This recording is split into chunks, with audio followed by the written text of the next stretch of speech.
Assalomu alaykum hurmatli kuzatuvchilar.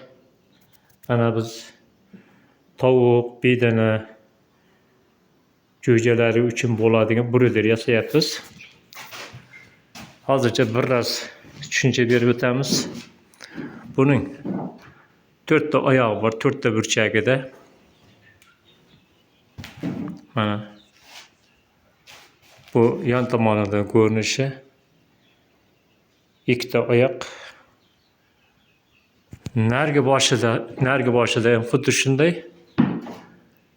Mana shunaqangi oyoqdan 2 ta. Ana shu 4talasi ko'tarib turadi. Bularning balandligi mana shu yerdan mana shu yergacha 1.70 cm. Yon tomoni bu yerda mana shu joydan mana shu joygacha 50 cm. Rekamiz 3,5 ga 2,5.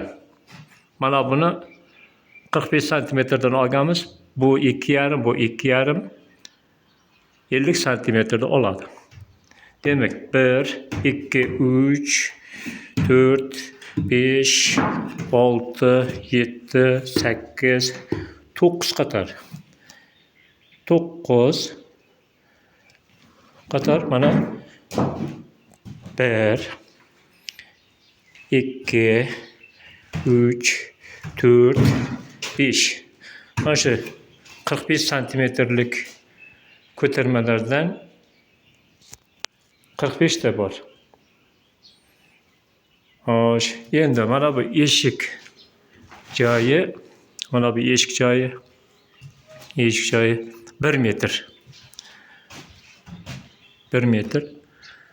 Bundan mana shu yergacha oyoqlarimiz 4 etaj uchun 8 ta oyoq ajratilgan. Endi qatorlarimizning orasi mana shunaqangi izolyatsiya deymiz. Mana bu kraskalangan mayda birlik setga qo'yilgan. Endi qolgan tomonlarini svet montajlarini qo'yamiz. Yana bir u bitgan holatini ham ko'rsatamiz.